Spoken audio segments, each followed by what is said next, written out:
Well, I think now's the time where everyone's going to say wartime CEO, wartime founder, huh?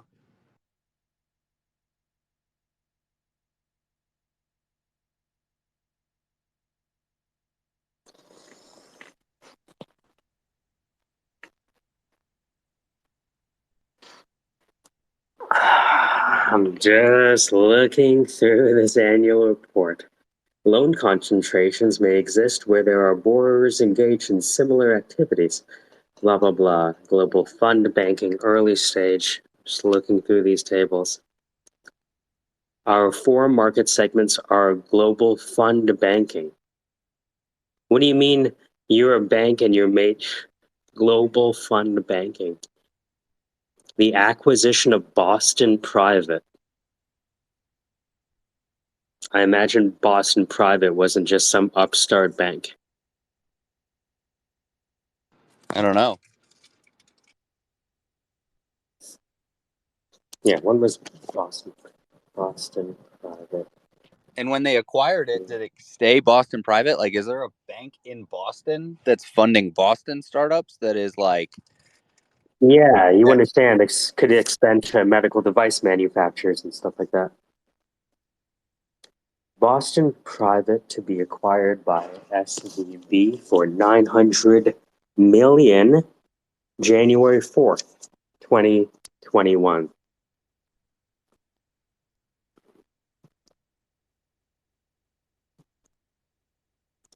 Okay, let's see.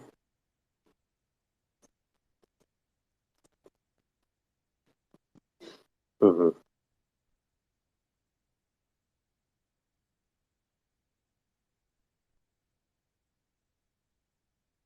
They paid a 30% premium over the stock price for it.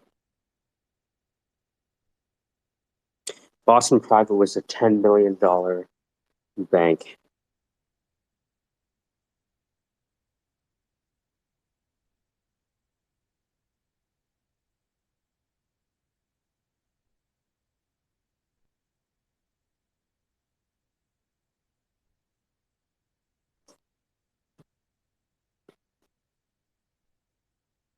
Hmm.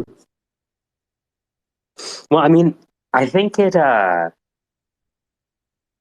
Marco's advice is so simple that I think most people will not hear it, which is, why don't you just bootstrap if your idea is so good? What makes you think that you need a massive injection of venture capital when you're not in deep tech and you haven't gotten close to product market fit yet? It's not sexy advice, the, right? the issue is that most people are doing these napkin idea raises. Like, even, Yeah, huh? well, so this is recorded. So, but even Damien was like, well, people are raising with napkin ideas. And I was like, look, like, you're you're relying on the fact that just because of the exception, not the rule. Right. And we hear that story all the time, and it invades our thinking, which is why you're like, Outliers we perceive as norms yeah. And I said because to of him, marketing. I was like, look, man, like, in your business, when you came into the space and said that you have around 2,000 users and you've been uh changing things based on like their feedback, I'm sitting there going, that's not enough data points at all to pivot at all.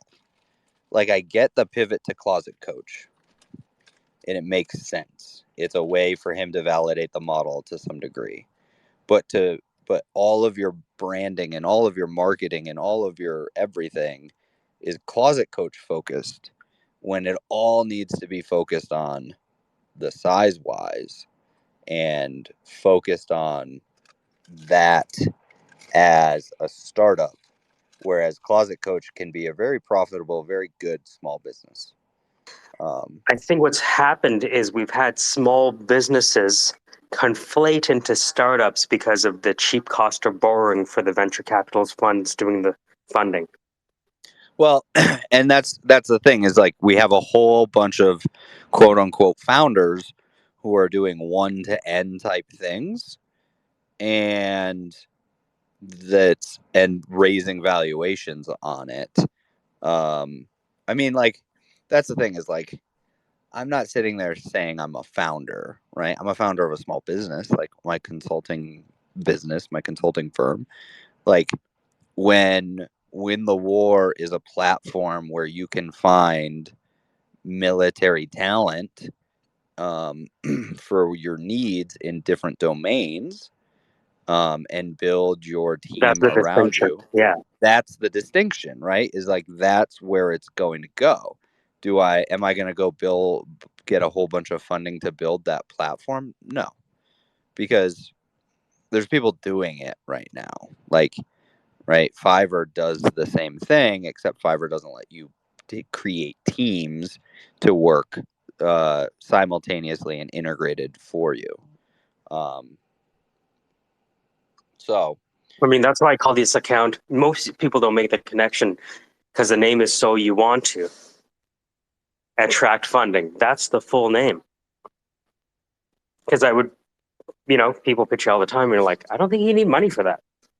You might need a person for that, but that doesn't necessarily mean the same thing.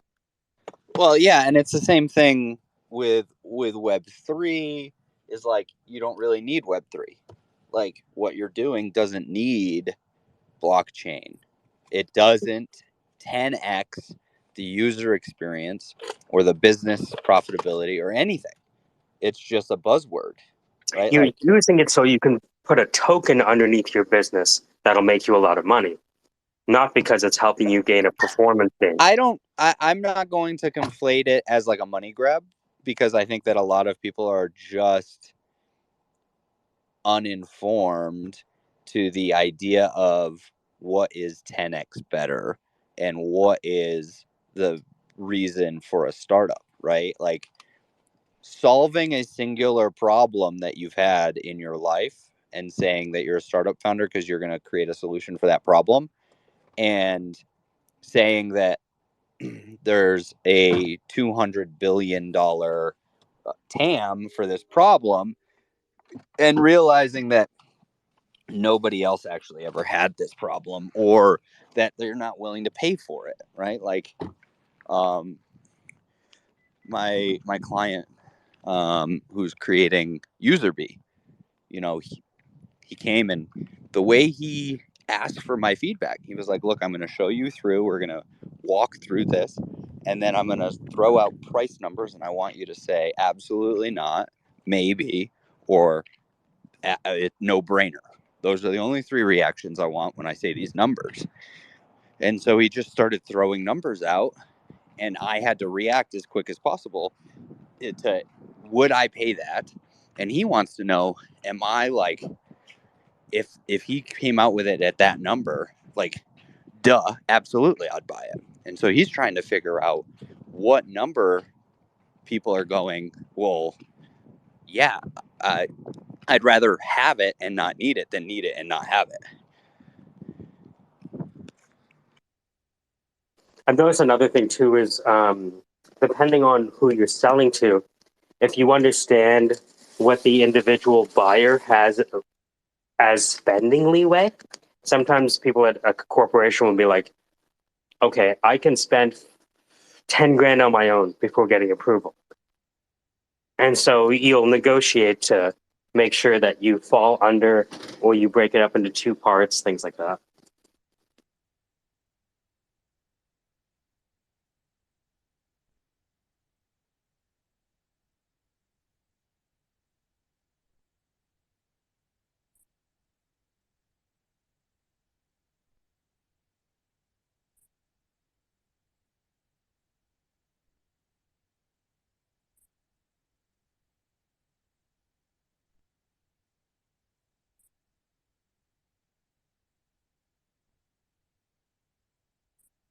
What happened to the other space? Where'd everyone go?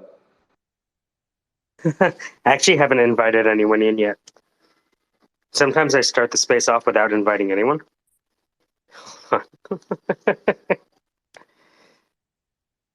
The calm before the storm. Wait, I want to know about this Boston Private. Is that still a thing? Like, what's going on with that? Oh, I know. Well, they took over Boston Private, and they bought it for I think $10 billion in 2021 January. Yeah, but a lot of times when things are taken over, they don't change their name. They're still just standing there. It's just a parent company, Oh, good question. Yeah, I right? wonder. So if there's a Boston Private standing in Boston right now, and it funds all the startups in Boston Fuck. Game over. via Silicon Game Valley over. Bank, this is contagion to the nth hmm degree. All of, I wouldn't say all, but as far as I know, Boston is the main center of medical device manufacturing and innovation.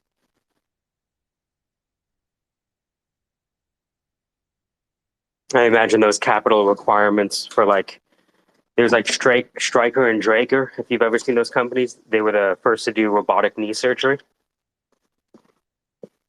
All because people graduate from Johns Hopkins, right?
Hey,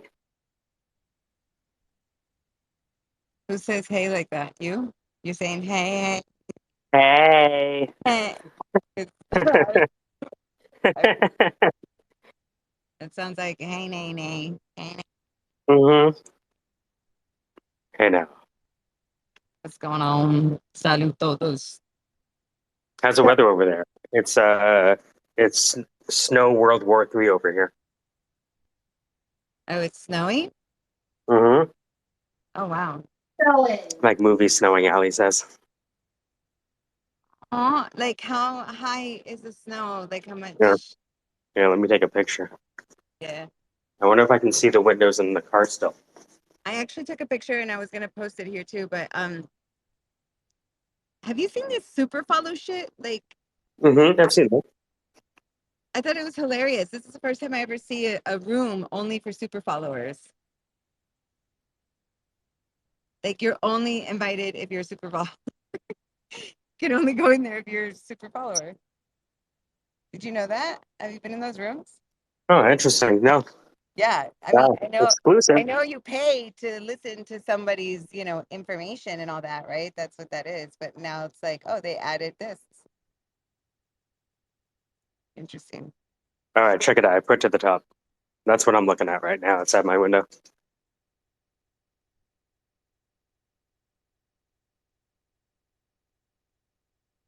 Let's see.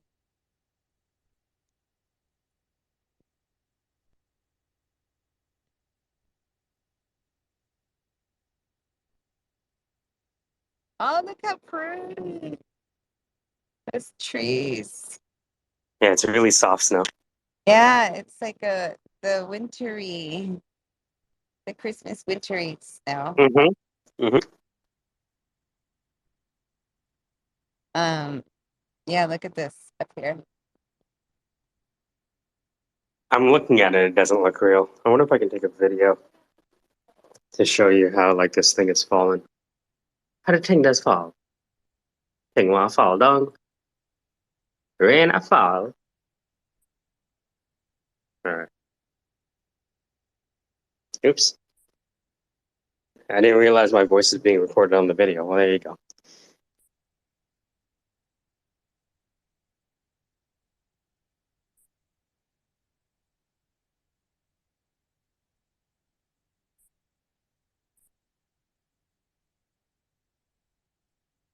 You see that? Can you see that super follow thing? All right, I put a video to the top. Now let me take a look. Super follows only. Oh, I know Isakari. Yeah.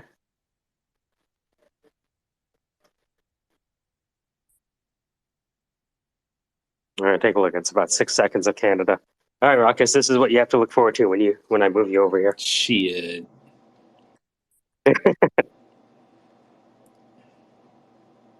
It's like freezing here, man. I'm trying to move towards the beach.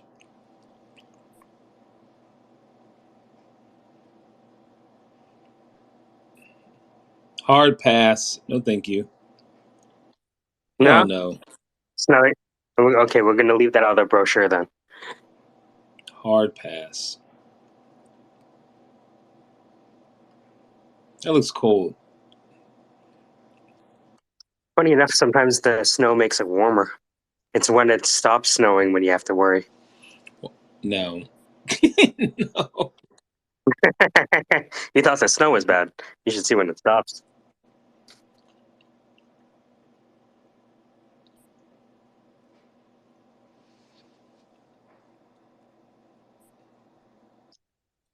So funny. Ruckus, it looks like you're staring at Melody with your PFP, trying to get a closer look.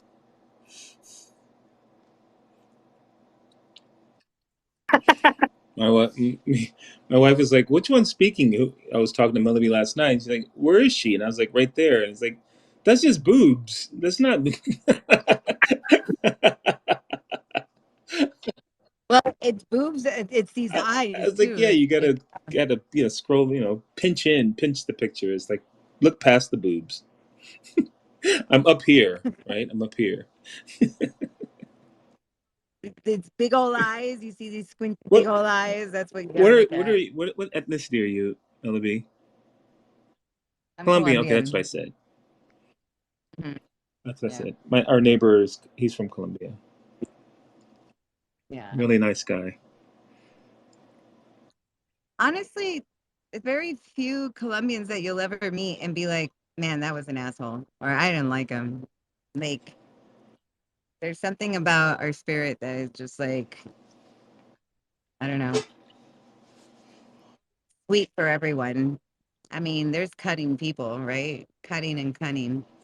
Like a big old no, don't you dare stay over there. Um, like one of the biggest, you know, warlords in the history. But he was loved. He was loved by many. That guy, like, you know, Yeah, Colombians are fun. yeah. He was explaining to me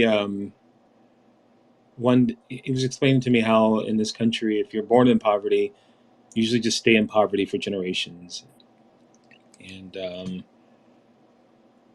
that's just how the families are. It was kind of sad, but I just couldn't wrap my brain around that. Like here, you can just fail horribly and still make it in 7 or 8 years. Come back from bankruptcy, but not some countries. So yeah, most of the ticket out of poverty is like to find someone. It's like everybody talks about India's class system, but like, other places are very class system imposed as well. Like in Colombia, it's like they're called estratos. They're like your tax bracket, like that's your status.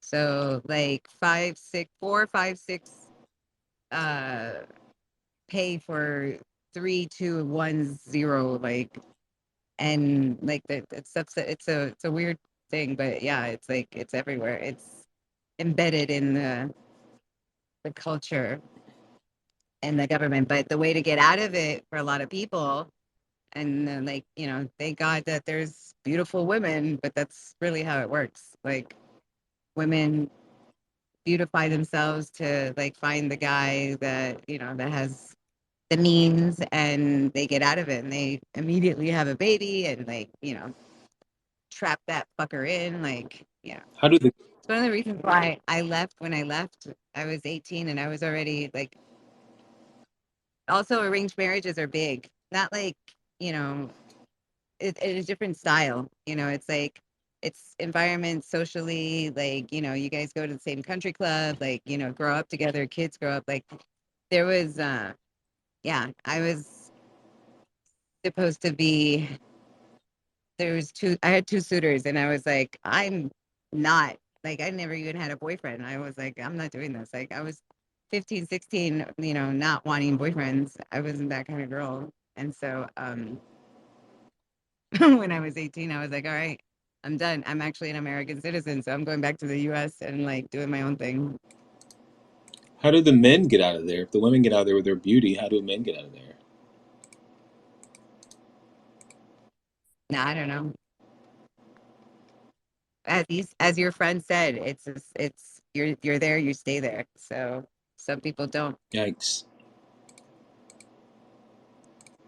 Yeah, and it's like what I like, for me, I was very, like, I grew up in a religion that was like, religion is supposed to unite people and stuff. So I learned to be this way, and to see past the ugly, um, because of how I was, brought up or whatever, with Bible teachings and stuff. And um,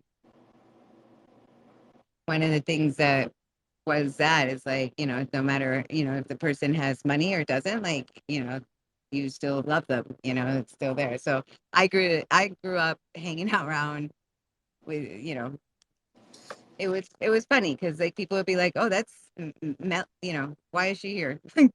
She don't belong here. Like my some of my friends, I would go to their houses and they didn't even have like sometimes running water, or like no hot water, or like they had to like only parts of their house had, facilities. So it was interesting. Like it was fun. Like to me, like I love to learn about how people live and make their, you know,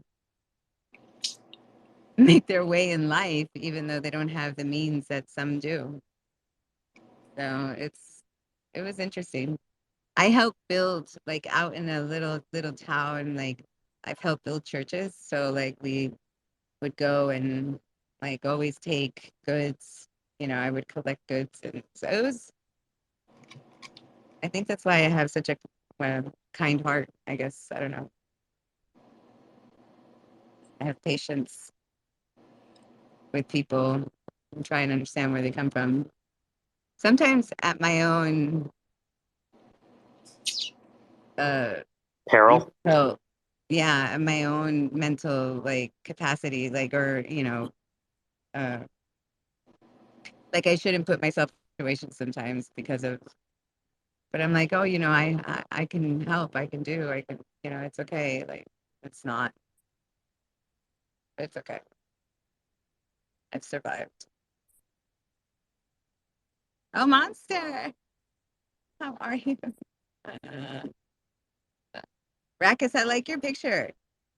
What, Thank from you. here, from where I am, it looks like a little mouse, because I'm like driving, everything's dark. It looked like a little mouse because I can only see the hat, the big glasses. And so then then I pulled in and I was like, oh, it's okay. It's safe. It's cute. I'm Thank not you. comparing it to a mouse though, but it was just. But I you think did. it Let's looks see. like it looks like It's all right.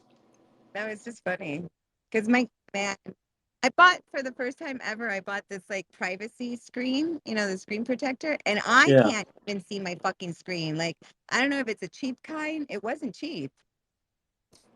I don't know. I think I gotta go look for that brand. I always buy the 3M brand, but this was not. The guy just put it on, and it sucks. Like I cannot see my screen. Oh well, it's privacy for myself. Maybe I'm not supposed to be on it.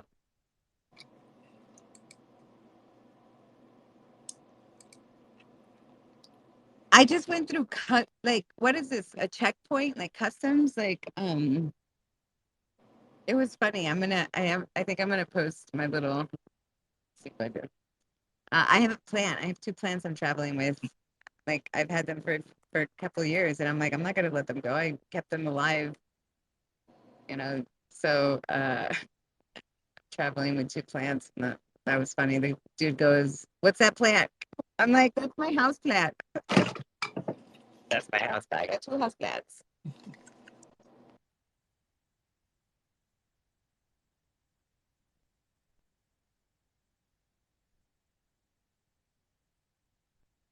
You guys ever do like customs, like driving? No. Are you? Where are you going? You going to another country? Did you say customs?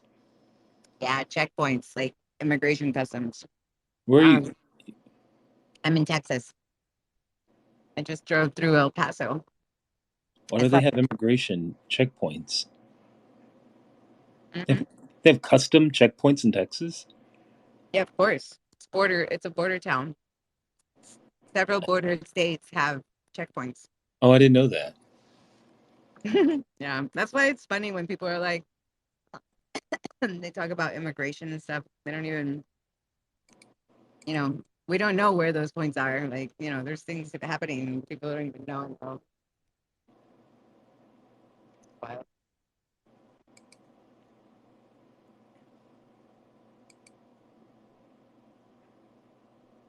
Hey, Dan, how's it going?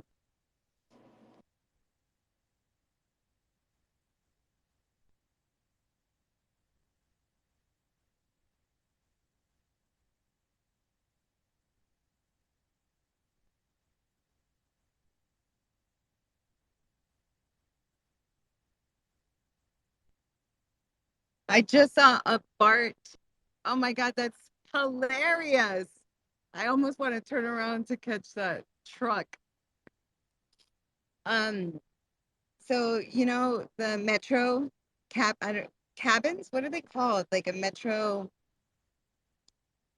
the train has the seating, the cart. I think they're called carts, seating cart.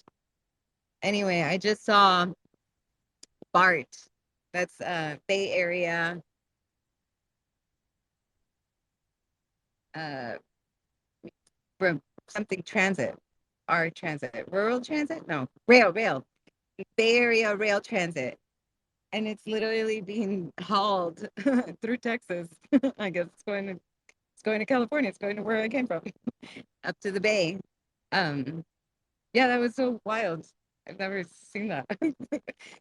A cart, a metro cart, a metro rail cart being hauled on an 18-wheeler. That's what I just saw.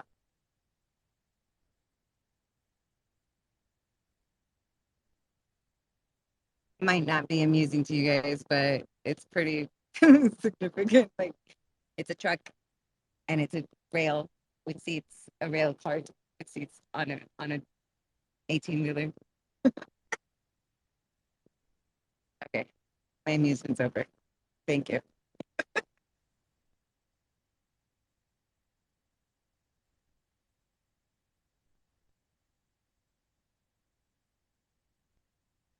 I'm on I-10 headed east. That's what I am. So those checkpoints. Now that I remember, if I think back, like when I moved to California, I did go through a checkpoint also. I don't know if it was the same one or not.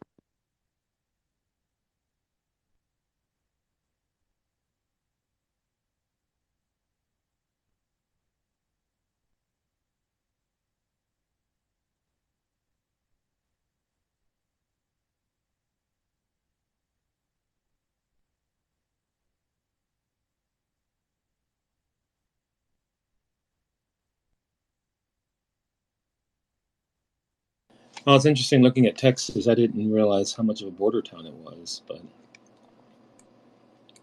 looking at Juarez and You didn't realize what?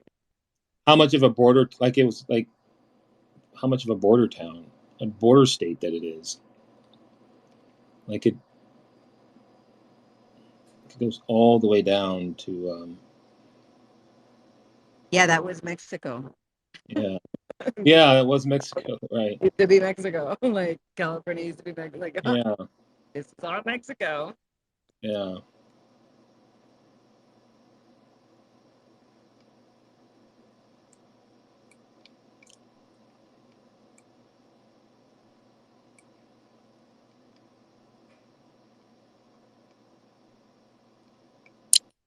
You're listening to the Syndicate, so you want to attract funding.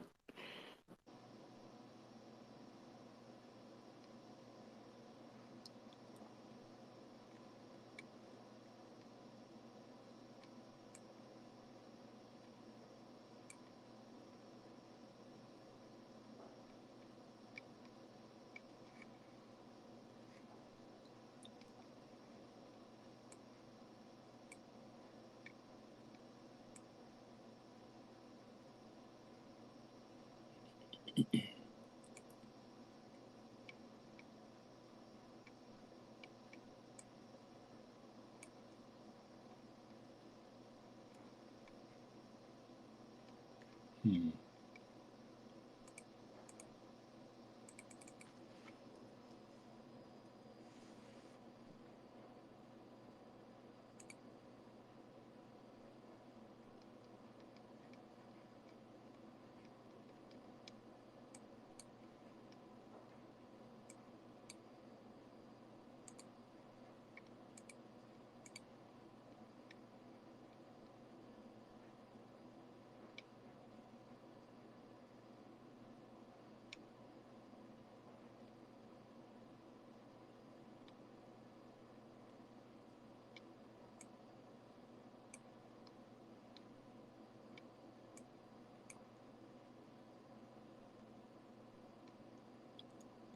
Realize how close Belize is next to Mexico. What was that? I didn't realize how that Belize was close that near Mexico. The volcano? Belize, the country. Ah, It's on my retirement list. I had the best sushi of my life in Mexico. It's At the weird. gas station. No, just on the resort. I think it's because they were using local fish. Yeah, Yeah. And it was interesting, like, they added lime, huh. because they're Mexican, right? So they added like Yeah, a spritz of lime onto the sushi, and it was like really good. yeah. Mexico was my favorite vacation, actually. No, that's our favorite. It was gorgeous, Oh, dude. yeah, I remember at night there would be nobody on the beach. And so I would just walk to the beach and be alone. And all you see is the moon and the waves as far as you can see. And that's it. yeah. That's our favorite destination. You're right. It's the people are very nice on the resorts. I found that people were nice everywhere. Like we went into town. Oh, you Uh, guys, yeah, we went off the resort, all that stuff. where did you Just went, stay? Where did you stay in Mexico? oh, just on a resort. I can't remember. Like in Cancun or Riviera Maya or Yes, I think it was Yes, it was Cancun. Cancun? And then we went down to the Chichen Itza. Yeah. Yeah, yeah, it's gorgeous.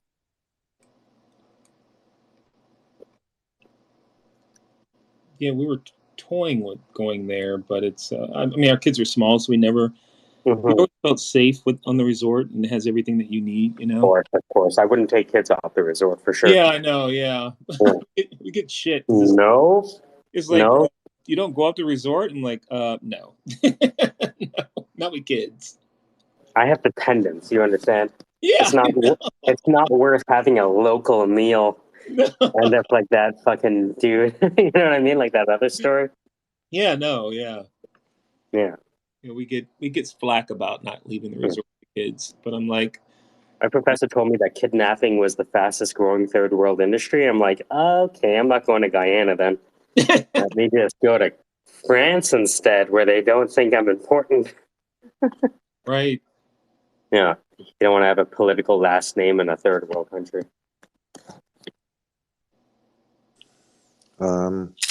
Excuse me, I'm here for the nasophilia meeting. Is this? What an This is the Oh, right thank one. God. It's been such a struggle. Would you like to share? Would you like to share? Hi, everybody. My name's Casey, and I'm a nasophilia addict. It's been a hard journey. It's been 17 days since my last slip. Really, really proud to be here. Thank you for your support.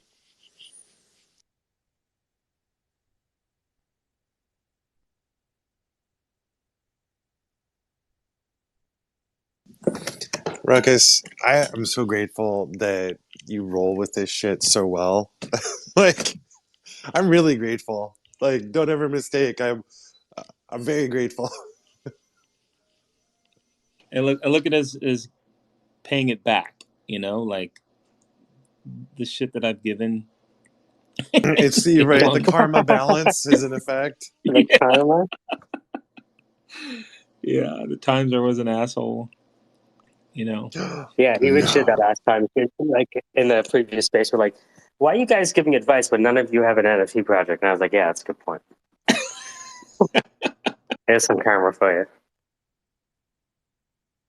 No, I like the shield space though. That was a pretty good idea.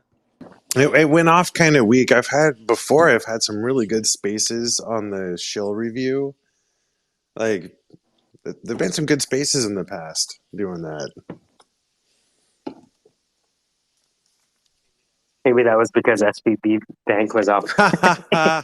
Well, so to be fair, like I didn't invite any of the actual communities. I just titled it. But I really do think that we could, and maybe even should do an actual space for that. I think that could be at the very least very entertaining. It kind of sucks sometimes, but it could be fun.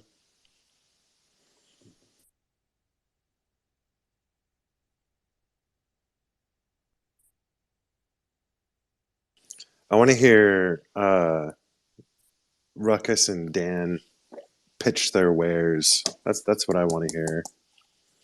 Pitch our Your what? wares, your product, your utility, or yourself, Yeah, basically. I could do that. I, I had the pitch this morning. How you doing? My name's Dan Rockwell, and here are the 10 reasons why you should work with me. Number one, the reason you're failing is because you haven't met me. Number two, if only you had met me, would things be better? Number three, you don't pay attention and you didn't listen to number one and number two. Number four, there's a good chance that whatever your budget is, you only really need half of that money, but I'll take all your budget because you probably didn't raise enough. Number five, wait, was that number five? Number five, listen to one to good. No, I don't know. I can't pitch my wares, although I don't know what I do, man. I orchestrate. You dude, know what I mean? I'm in you between do, Dan, entrepreneurs. you have a very consistent shill. You do the subtle shill.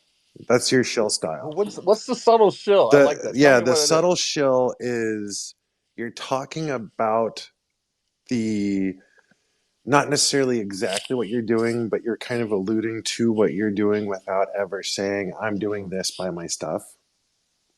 That's true. That's because it's really hard to explain what I do. Because I'm not a developer. I'm not really a designer, although I can do wireframes. I'm not a system You are a architect, although I resource can. engineer. Yeah, Resource that engineer. sounds completely lame. I It's not that. It's orchestration, man. That's the thing I love the most. Orchestration. What does that mean? I'm going to take this technology. I'm going to pair it up with that entrepreneur who's brilliant but can't form a sentence. I'm going to help them form a sentence. Take that technology, and then I'm going to get this state money that can go into that guy's company. I'm going to try to get him started. I'm going to do dev work for him. He'll pocket 150 grand and he'll give 30 of it to me and I'll build a platform, and then he'll go on to higher things. But then he'll come back to the well because he'll want more changes and things and so forth. So that's kind of what I do from a development side. But that's just like one fork of who I am compared to like the MC podcaster guy slash events guy, super connector guy, and everything else. So yeah, it's an artful shill. I can see that. Now then, on the other side, we have Ruckus. This Mm. is why I like the juxtaposition between you and Ruckus, right? You're kind of the Well, he freelance is a coconut. maverick. Ah, fuck all that. You're the freelance maverick, and Ruckus is But you, on the other end of he's a that data spectrum. scientist. Yeah. Actually, in a lineup, we would both be taken out. That's the nice thing. Like, they would identify him and say, oh, let's get that guy out of here. He looks like he's going to be a troublemaker. And they'd take me out because I'm over like 5 foot and I weigh, 300 pounds. So they would take me out just as a precaution because I don't want that guy to he might sneeze, so they always, take me out. They'll take out Ruckus just because he'll be like, hey, man, all lives matter. And I'm like, that a black guy out of. He just said all lives matter. He's confusing. Pull him out. So, and then they'll put him in the back of the van with the cuffs and everything. And he's going like, guys, I'm a data scientist. And he's like putting him in the back of the truck. And he's like, do you know what the per capita is in this space right now? I'll tell you. And he like closed the gates and he's like prying between the bars going, it's 44%. And then the truck pulls away or something like that. I've had a lot of coffee and no weed for the past 2 days. Probably What? too jacked up. What is wrong with you? I know. I'm too jacked up. And there's like jobs are coming in and it's not like true jobs. It's like just opportunity. Like every day someone like spills opportunity. Like this morning, the guy's like, I got a recruiting company. What can you do for me? Well, I could do a lot of things for you. Let's talk about that. So, and I don't even know what I can do for him, but I just like on the fly turn on. What are you currently doing? How do you recruit people? How's that work? Where are your 5 biggest pain points? What technology have you used? Have you done anything in the last 5 years? You haven't done jack. Can you give me 20 grand? Give me 20 grand. And I'll show you amazing things that you can do for 100 grand. You know what I mean? That's what it's about. It's really incremental.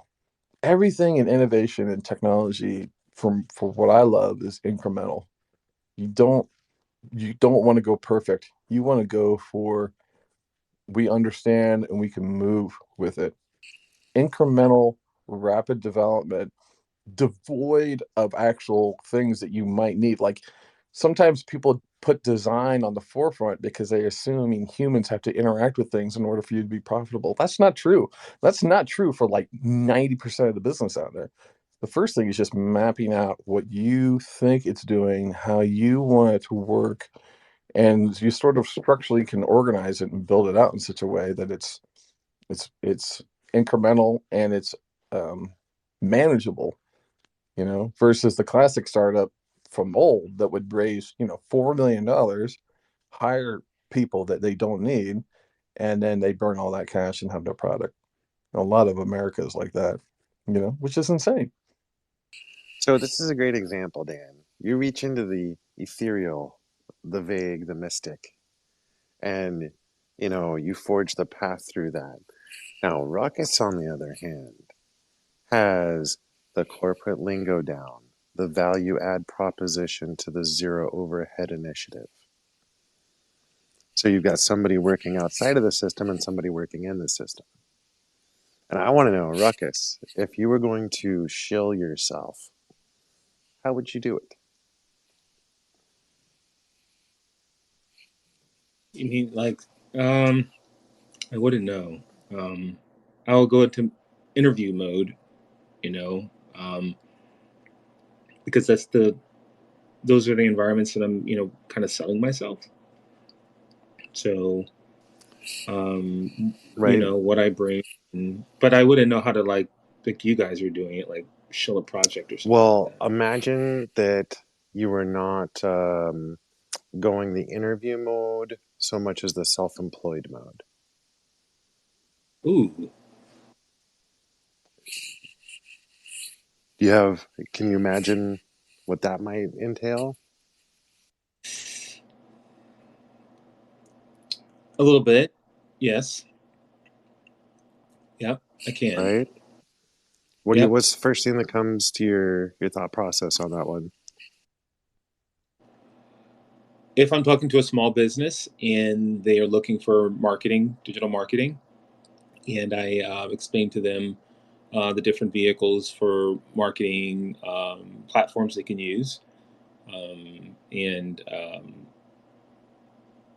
I can set it up for them, but it will need to be managed. So explain what it means to be set up, what could potentially, the flow that could happen if it comes through, the success of it, the failures of it, the monitoring, the managing, and so um, that's kind of how I would go through it. Usually, I just set it up for free for them, and explain to them how to manage it. Um, and it's basically in a way to cut down their marketing budget or start a marketing budget or just to educate themselves on when they're approached by an agency. So you have a general marketing knowledge as a service through consultative approaching, right? And Dan has multiple startup opportunities that are constructing their full business plan, including marketing.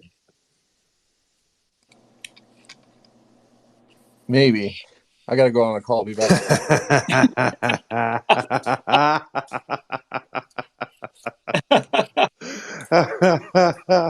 I had that thought a while back. I'm like, with what I think Ruckus knows and where his skill sets are and what's going on around him, I'm like, hmm. Yeah, I started off. So that's really my comfort zone is marketing for small to mid-sized businesses, and my wife and I are huge fans of small to mid-sized businesses. So if we meet someone at a cupcake stand or their own store, we'll discuss marketing strategies with them. And I'm always careful about, when we turn the faucet on, what to expect. And we usually do that service for free just to set it up. Usually only So takes about a you've half hour said that a couple times. Where do you initiate monetization on that chain? for myself or for them. That's for yourself. Nothing. Like for me, it's just giving back to the community and to small business to set that up for them. And I don't mind doing it. And I like doing it. I feel comfortable, and I want to see small businesses succeed. So there's no. So now the original vein of this thought was imagine going self-employed, right? Yep. So would you consider approaching it as a business? Would you approach it as I'll do the setup for you for free, train you to do the maintenance for a percentage of the increase in revenue? You're absolutely right. I could. Yes. Yes. Because managing it is a task. Monitoring it is 24 hours. With pacing and reporting. So it is. That way, And right? That way you're providing a effectively a training or coaching experience as a service without having to actually do necessarily the 24/7 grunt work of managing the site. What's up, Zach? yeah, yeah. Thank you. Yeah. Thank you for that. So I just got off the phone with a founder friend of mine. I didn't know this is that Silicon Valley Bank is one of the few banks that allows you to leverage your equity in your own startup to be able to get a mortgage and put it up as collateral. So sorry to interrupt. It was a conversation Mike and I were having. So um, apparently, a lot of the mortgages right there are all backed by the equity in the startups by the founders.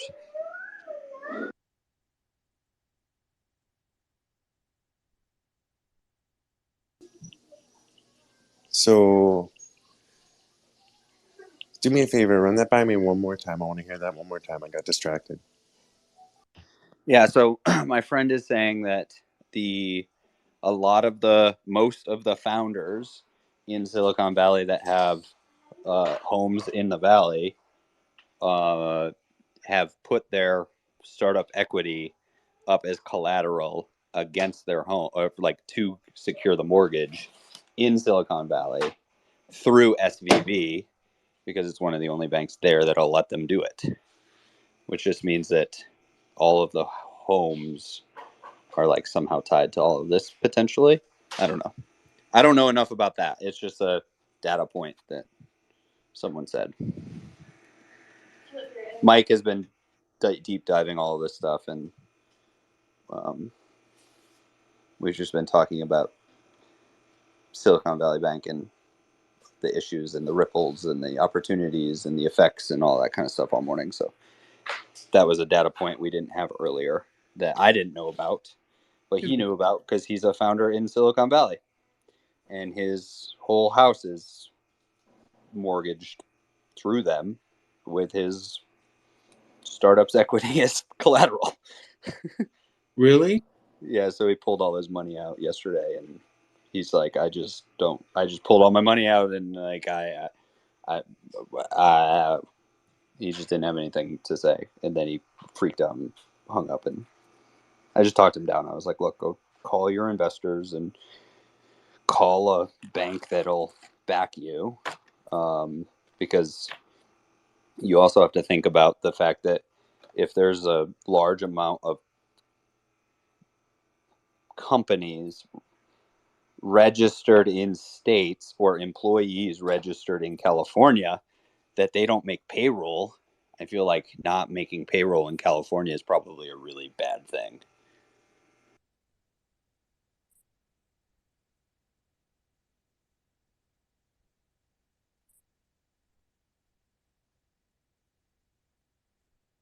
So typically, even if they're using some sort of weird type of mortgage, after a year they sell it on the open market. And usually they sell the servicing rates to that as well. So as long as they keep on making the payments on those loans, they'll be quote unquote fine in that regard. If in the past year or maybe more, there's a bunch of mortgages that were held in house and are still held in house, that could be kind of a nightmare a little bit for the mortgage side of it. My guess my question is how are these founders that bank with Silicon Valley supposed to pay their mortgage and pay payroll when 97% of them weren't FDIC and they just shut everything down? So yeah, sorry to strike to your point. Bad impact on the local real estate market. There is I think the shorthand you're going for, right? Yeah, that Yeah, was yeah. Yeah. I'm with you. That's going to be a good potential end result.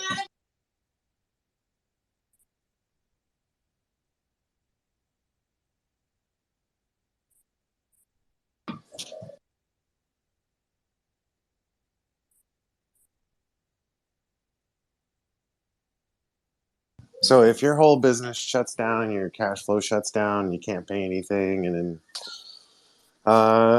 yeah, that section of people. I wonder how many people are wholly dependent on that. For just speaking to the local real estate concern, I, it'd be interesting to know what the percentage is. If you've got a whole swath of neighborhoods that are dependent on those employments, that could be huge.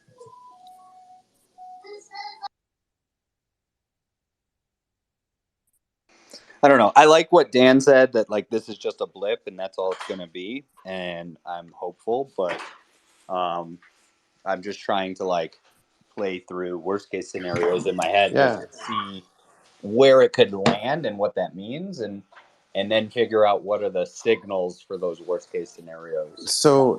So this is my mind. I look at, if you have, say, a neighborhood of 12 houses that are 4.8 million or whatever, and all of a sudden 4 of those are associated with this and go down.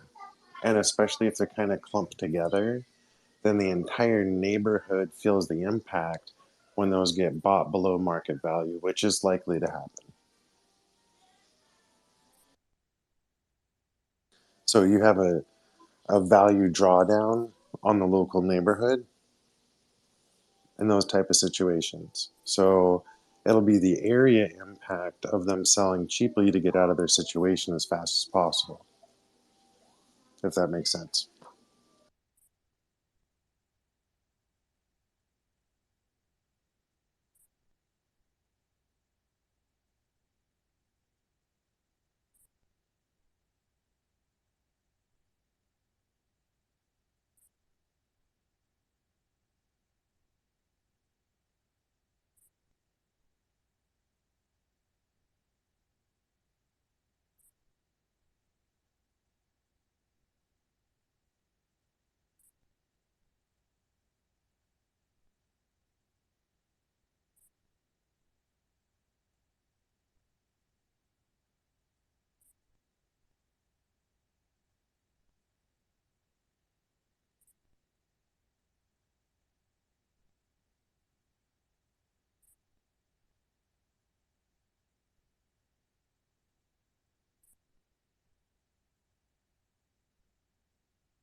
Sorry, the kids decided to take out the sand and throw it all over the room. Uh, did that make any sense at all? What I was saying about, like, a couple houses in the neighborhood sell cheap and it impacts everybody. Yeah, it's just an interesting point. I'm wary of anything right now that is like a spark to a bonfire in terms of real estate. It's I feel like we're at the point where it's not going to take a whole lot.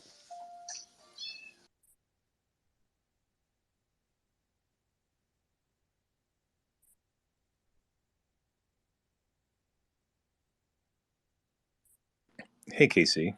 Are you guys discussing Yeah, something? yeah. No. What's up? Um, so how would you? I know you asked a question about monetizing that. What would be your thoughts, and how would you do it? I've always, I've always liked the concept of, if I interact with you and that leads to a direct increase in money in your pocket, then let's work together to take a slice of the additional profits you gain from interacting with me versus, I'm going to lock you in on upfront fees with a heavy tiering system for future expenses, whatever. I just like I like the philosophy behind it, but it doesn't get real practical at scale. You'd like to be able to transact in this way, but market pressures force you into other Ruckus, if you look at models. it as just a consulting industry, you'll find the monetization funnel is pretty well established, and you can do it pretty easily. It just depends on how differentiated you want to be from current players in like the marketing agency current systems. Thank you. I appreciate that. Thank you. I had a client that was making like $30,000 a month doing a marketing agency. So he specialized very deeply in just dentists, and so he picked one industry that he knew because he like left dental school. Because while he was in dental school, he said he was making some money doing marketing for actual dentists. He knew the language, he knew what people were looking for, but his undergraduate was in something creative, and that's why he got into marketing. And then went, oh, okay. And so he took off doing dental marketing. He's like, I'm going to make more money doing this than I'm going to make being a dentist. So.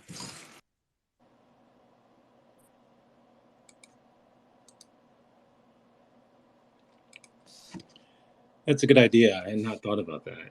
Specializing in. Yeah.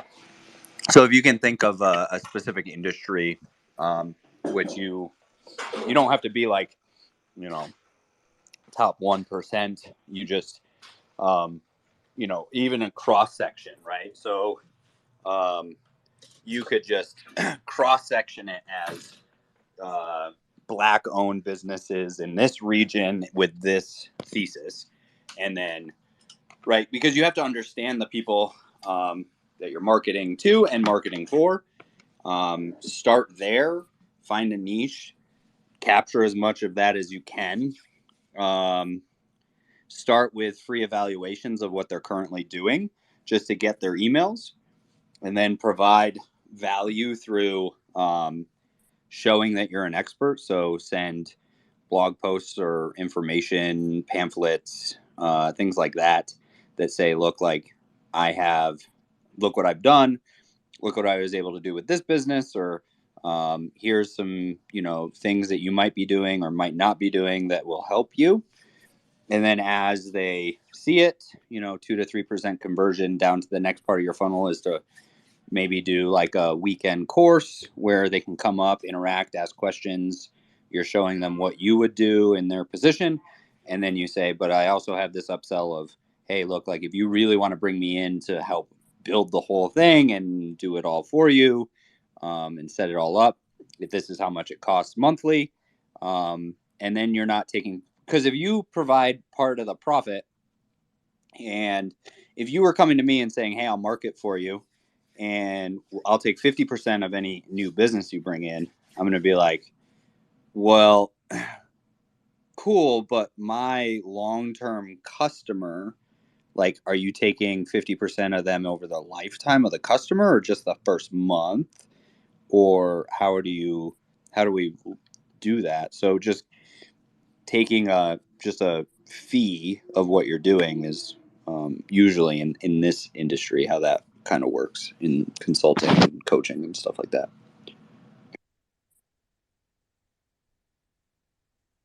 Yeah, flat fee sounds. That's manageable to start And then off.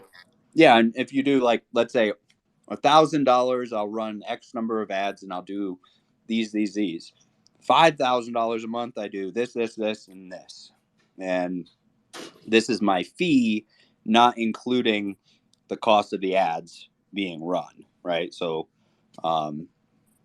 this is just compensating you on your time for doing the things that you need to do to make that run. So, I was surprised that freelancers are getting paid just as much as an agency, which has changed over the years, with the climate we have now. So I was just kind of like, we were discussing setting up a workstation, because we can't use just an official workstation. My wife is, she's good with the data part. I mean, we both do data, but she's a lot better at it than I am. So I'm curious, like, is this spurred on by the conversation we had like recently with that individual who wanted stuff? You've been thinking about this for a while. Yeah, you know what? We've been thinking about it for a little bit, and but we've never been pushed to do something. Thank you. Right? You're welcome. But you know, to your credit, the conversation was very comfortable, and it was a lot more comfortable than we thought. You know, because we instantly went into work mode, and you know, So yeah, go ahead. I don't think Damien mentioned. So we initially did the meeting with Raucus and Mrs. Raucus, and then after we did the meeting, that's when I realized we needed the Zach. Right? Yeah, yeah, yeah. I haven't. I'll show you the model, but go ahead, Zach. Because you met with Zach. You met Damien after I kind of forced the issue. I don't know the right words Yeah, between Raucus and we did a call yesterday. yeah, he So we told did us. our Yep. first session yesterday. So So it goes really, back.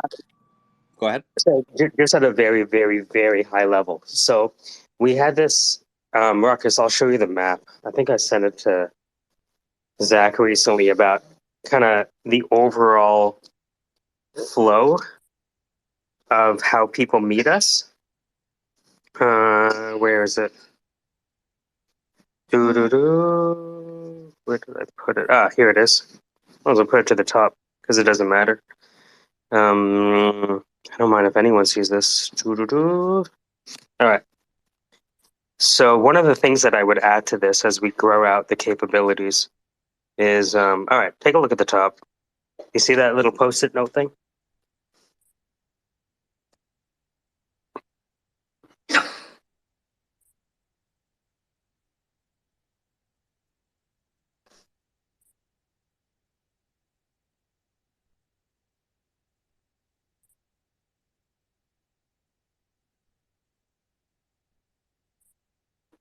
So that's the flow of the people that come in.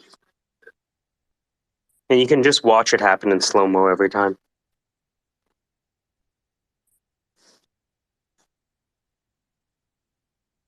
But the general idea is that after the swarm, they have to go through Zach's boot camp, which may not have a lot to do with the business, but more to do with the founder for the first 14 to 30 days.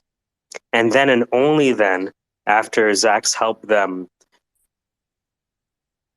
understand what they should be going on after, then Zach can say, okay, Yeah. based on what I've seen and where they are, I'd like to commission app or target segmentation or customer discovery or, you know what I mean? Yeah, no, we actually, and it's funny because Mia didn't talk to Zach and didn't hear that conversation with Zach and Damien, but she came to the same conclusion. Do you know what I mean? And so, because, and it's just kind of the way it worked out, it's beautiful. You know, you could see when Damien came back last night, he had that clarity and we heard it. Yes, he And we did. were like, you know what I mean? Like, Uh-huh. we didn't want to say, you know what I mean? Like, we didn't want to. It wasn't that you weren't helpful. It's that Yeah, Zach often helps people focus on the right thing for the first 30 days. I Now get to that be the doesn't asshole mean in the room. well that doesn't mean that they won't need Ruckus and Mrs. Ruckus's services. exactly. Right? But to Yeah. understand the lay of the land first, Zach is good at Yes. doing the recon and Yeah. adequate constraining of focus. Yes. Yes. And hopefully, you know, and so when he did come in, he was like, yeah, you know, he got it, what we wanted to say, but didn't really say, you know what I mean? Like we kind of explained a little bit. Now he know, you know what I mean? He knows that, and we can still be part of that. But thank you, Zach, for planting that seed. No problem. My question for you is, what has been the holdback from you guys just like doing it part time on your side, kind of? We are kids, family, and we're traditional. You know, we think like boomers. You know, and we're just you know we've entertained the thought a little bit, and again we talk to small Well, businesses. your kids were young though, right? Like you My put kids in are your young, time yeah, to make sure your kids have a good foundation. yeah, And now they're that they have a good foundation, it opens up your thought yes, cycle. Uh-huh. and we're both working from home now, and so you know the you know the stars have aligned a bit for us to have a little bit more time. Like we'll work 2 hours on projects for work when we really don't have to. You know what I mean? But we have the bandwidth to do it. So I hope that answers your question. Yeah. Yeah, I think it's really cool. Did Victor reach out, the user B? Did he reach out at all? No. Okay, because I'm gonna message him to reach out to you. Okay. I just did a run through of it yesterday, and it is much cooler than I thought it was. Okay, and I'm not gonna go into it in a recorded space, but we'll set up a time and talk, because I think what you will find from this is it's cool. I don't know if you'll find it as cool as I thought it was, but as a lame person, I thought it was really interesting. The flow of it, and I don't think their video of like, hey, this is what we do. I don't think it really hit the point as hard. Okay. Yeah, that's cool. We'll definitely like to talk. Mike, you want to turn off the recording and then I'll talk about it? We can. Hold on one sec.